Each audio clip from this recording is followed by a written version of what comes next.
Bueno, muy buenos días a todas y a todos. Esta conversación inaugura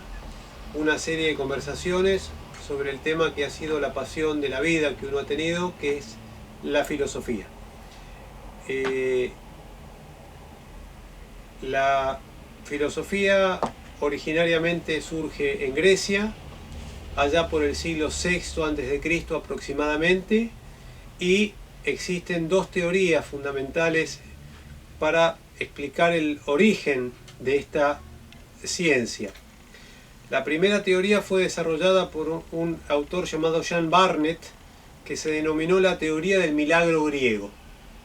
El planteo de Barnet es que este grupo de físicos, tales de Mileto y otros autores, generan de la nada una revolución epistemológica y comienzan a pensar racionalmente al margen de las antiguas creencias religiosas de los mitólogos. En contraposición a esta postura surge un francés llamado Jean-Pierre Vernant, que escribe un libro que ha quedado en la historia también, que se denomina Los orígenes del pensamiento griego, en el cual teoriza que en realidad el paso del mito al logos se da de una manera gradual y no tan revolucionaria y abrupta. Por lo tanto, los anclajes de la filosofía deben buscarse en la antigua concepción mítica. Dentro de los mitólogos se ubica generalmente a Homero y a Hesíodo. Homero, que ha escrito la Ilíada y la Odisea; Hesíodo, que ha escrito la Teogonía, o sea, sobre el origen de los dioses, y la otra obra denominada Los trabajos de los días. Fundamentalmente, el universo mítico es un universo que tiene un carácter religioso, en el cual los griegos creían, digamos, en una pluralidad de dioses. Es una teología politeísta, abierta,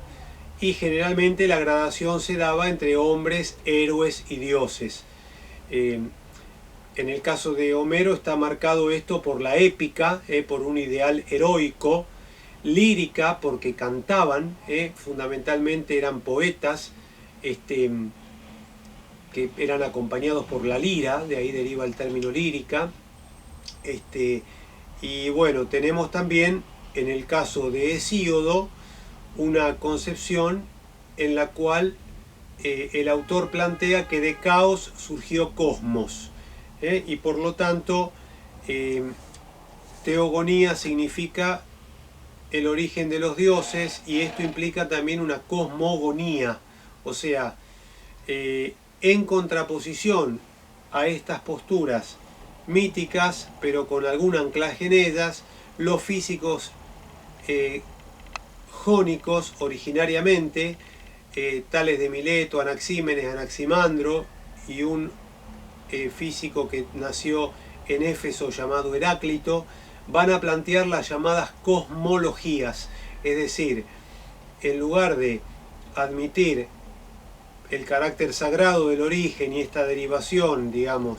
a partir de lo divino, van a estar suponiendo una especulación lógico-especulativa sobre el origen del universo. Se preguntan el por qué. Y acá surge la filosofía entendida en un sentido histórico como física originariamente. Los libros de la época fueron llamados perifíseos, o sea, sobre la naturaleza, y esta fisis va a tener, bueno, muchas acepciones posibles, pero lo importante de destacar es que tenemos aquí ya no una mera descripción a partir de un relato anclado exclusivamente en lo teológico, que va transmitiéndose de generación en generación, sino que tenemos la pregunta por el origen, por el arjé, por la causa, por el primer principio. Y en este sentido la filosofía va a tener una definición entendida como ciencia de las primeras causas y los primeros principios. Y esto no es algo azaroso. También ha sido definida como ciencia racional del absoluto, es decir, ha tenido muchísimas acepciones en esta dirección. También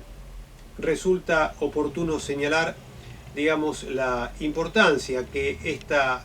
original reflexión filosófica va a producir en el ámbito de la política,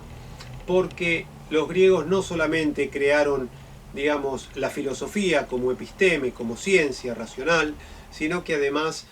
van a crear otra institución, fundamentalmente en Atenas, con el paso de los siglos, en el siglo V a.C., que es la polis. La polis o ciudad va a tener una institución fundamental que es, digamos, no solamente el demos, el pueblo, sino aparte la democracia, como institución de carácter público centrada en el ágora. Por lo tanto, la filosofía, en esta posibilidad de pensar racionalmente la realidad, va a habilitar la capacidad lógico-especulativa del hombre, y a través de la derivación en una corriente ya post-física, que son los sofistas, va a habilitar la posibilidad de las deliberaciones públicas, y por lo tanto el debate político en el ágora, en la plaza pública, y la posibilidad de que el poder se construya de modo inductivo, de abajo hacia arriba, y donde los polites, latinizado el término, entendidos como ciudadanos, pueden sufragar, pueden votar,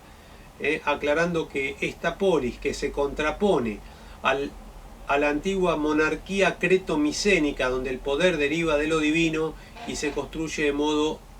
deductivo en sentido teocrático. Así que bueno, estas son un poco algunas de las primeras argumentaciones que vamos a vertir, y señalar que sobre la línea de este autor, Jean-Pierre Vernant, que ha estudiado el universo espiritual de la polis, aparecen muchos estudios que empiezan a intentar religar